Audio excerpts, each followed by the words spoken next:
हिँड्न आँटेको छ खोटाङको घुम्नलाई होइन भान्जी? कहाँ रे भान्जी? गुन्दुङ अलि छिटो हिँड्नुहोस्। हामी चाहिँ अब बुलबुले खोटाङको बुलबुले आइपुगेको छौँ है।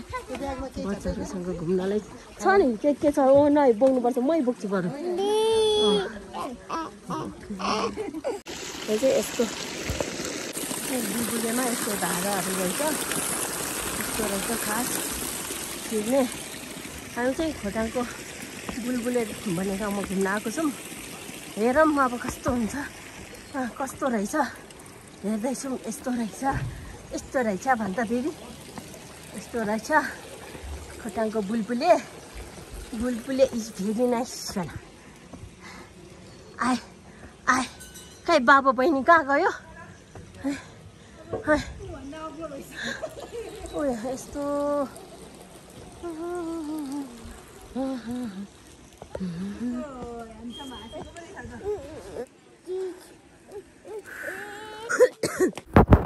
बुलबुलेको नेपालको बुलबुले है यो त।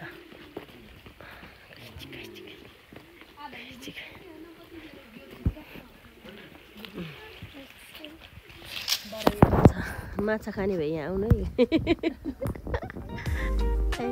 कस्तो नमिठो भयो नि मिठो होला जस्तो छ।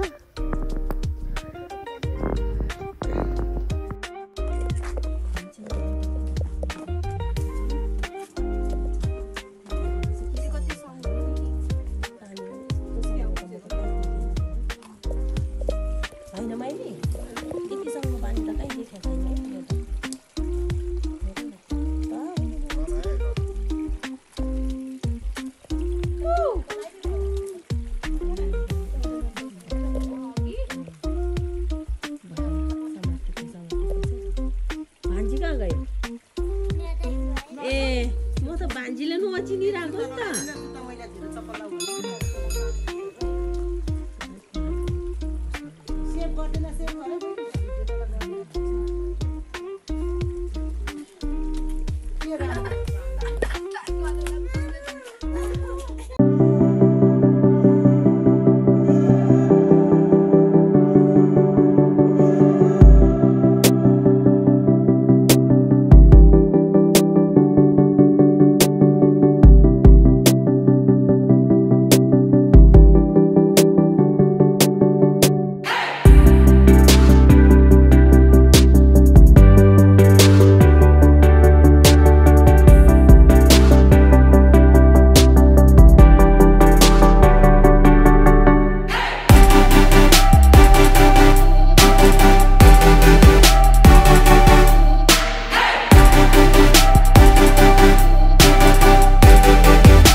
दुईजना तल हातमा मात्र आऊ है।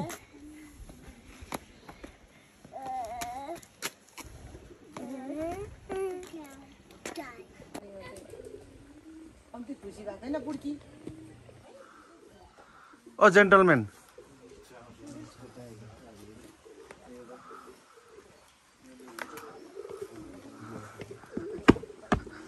दिदी भाइ कहाँ गएर आएको तिम्रो?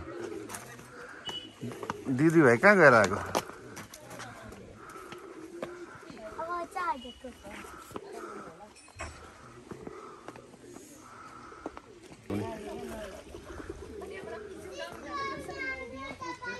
हाम्रो आन्तरिक पर्यटकहरू पनि हुनुहुन्छ र यो चाहिँ मध्य पहाडी मार्ग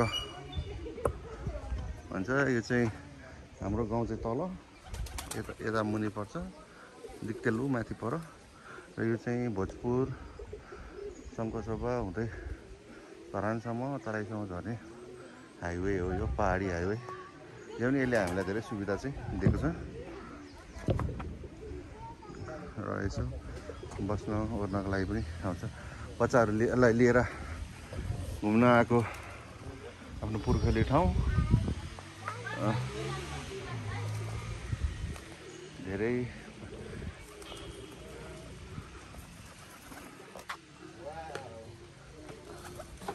यलम्बर बनाएको त होला नि अब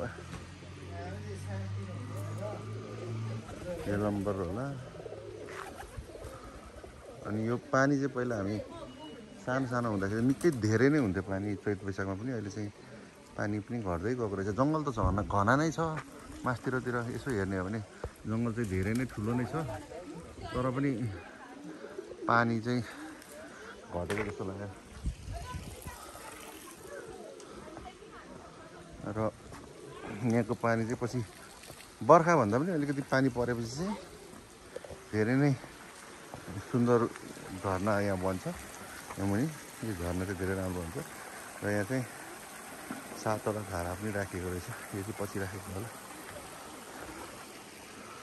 जे हो पनि एउटा अतिक्रमण भन्ने कुरा चाहिँ राम्रो कुरा होइन यहाँ के राखिदिएको छ अब ठिक छ अब हिन्दू धर्मले आफ्नो धर्म मान्न पाउँछ तर अरूको ठाउँमा आएर अरूको आस्थामाथि यसरी आक्रमण गर्न चाहिँ अलिक ठिक चाहिँ होइन जस्तो लाग्छ मलाई अब अरूको कुरा चाहिँ के हो थाहा छैन मलाई नामसाङ कहाँ छिर्न गरेको ओइ ओइ हुन्न आऊ तिनजना आऊ मैले भिडियो खिच्दैछु आऊ यसले चाहिँ राम्रो आउँछ होला भाइ हेर्नु ल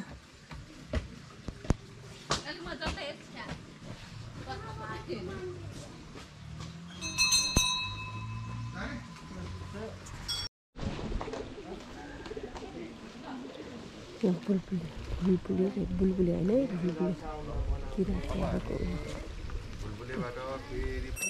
यिनीहरू यो गान्टेलाई अनि उ त्यो गान्टीलाई र यो च्यान्टीलाई तिनजनालाई घुमाउन ल्याएको हाम्रो भान्जी आज उसको बिदा छ अनि पूजा पनि गर्दैछ ऊ चाहिँ भान्जीको मम्मी गर्दैछ ल अब हामी भुलभुलेबाट फेरि पनि फिर्ता भएर दिक्तेल गएर माथि मुन्दुमतिर जान्छौँ कि विचार गर्नुपर्छ ल सकि त सक्यो अब हामी चाहिँ यहाँ दिक्तेल मुरेमा मुन्दुङ भन्ने ठाउँ भन्दो रहेछ यहाँ आएको छौँ यो चाहिँ मुन्दुङ रेस्टुरेन्ट हो यहाँ चाहिँ हामीले खाजा खाएको यस्तो राम्रो छ है तर के गर्नु है यो धमिलो भएर कहीँ पनि राम्रो देख्दैन आज भोलि यहाँ नन्दा बहिनी हो यहाँ यो पनि नन्दा बहिनी हो यो तिनजना चाहिँ के कसको बच्चाहरू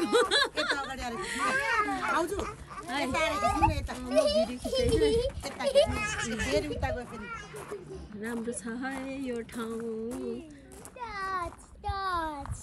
तिनजनाले ढोक्दैछ यहाँ ढलेर पिर्छ नि यो बाजेले त थाहा छ कि छैन बहिनीलाई भाइ र बहिनीलाई पुरै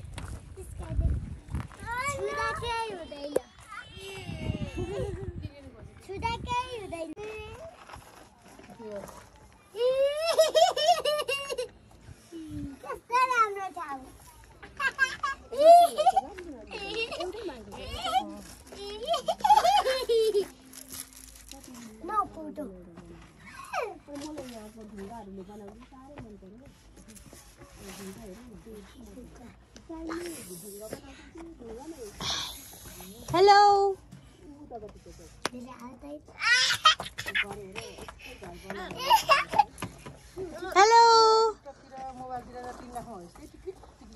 हेलो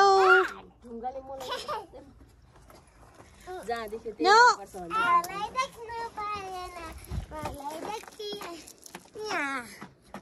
चाहिँ केटी मान्छे होइन केटा मान्छे हो नो नो छाडा हुन्छ ल हिँड ओइ फुपूले हान्छ ओइ यो सोफी ए गएछ मेरो त फोनै त छैन अनि उनी मैले खिचे त मैले पठाइदिइहाल्छु नि क्या टेन्सन मान्छ हौ ओ फुपूले भिडियो खिच्दै लेट्स गो के गर्नु नि तपाईँले झोला उतै छोडेको हो अब यी झोला त उठ्या पो छोडेको त हो र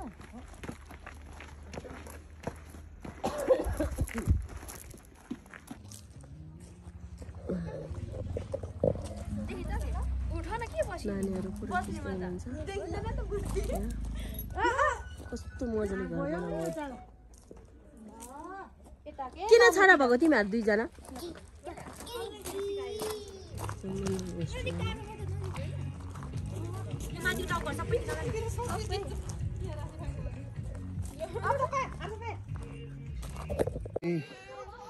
डिक्टेलदेखि माथिको मुडे डाँडामा पर्छ र आज पार्क पनि रहेछ अनि बिरालो के पार्क हो यो चाहिँ भित्र बौद्ध छ यहाँ वाबु छ के हो यो वाबु छ र एलम्बर पनि छ ए ल ठिक छ मुडे डाँडा दिक्तेलको माथि मुन्दुम रिसोर्ट रहेछ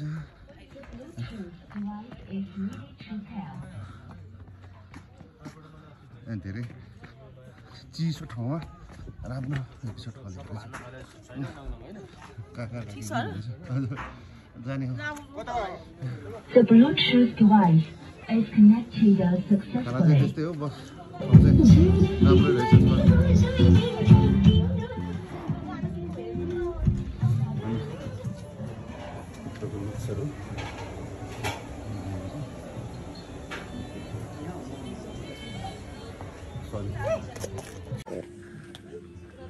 दिक्तेलको मुडे डाँडामाथि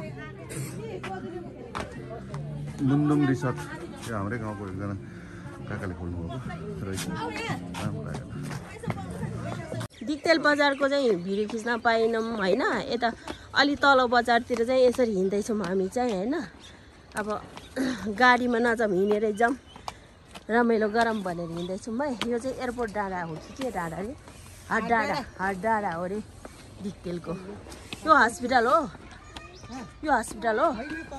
यो चाहिँ के हो ए मान्छेको घरै हो अरे राम्रो छ दिक्तेल बजारको हस्पिटल चोक जाँदैछौँ है हामी त मेरो छोरी के साह्रो सुतेको त नि राम्रो छ तर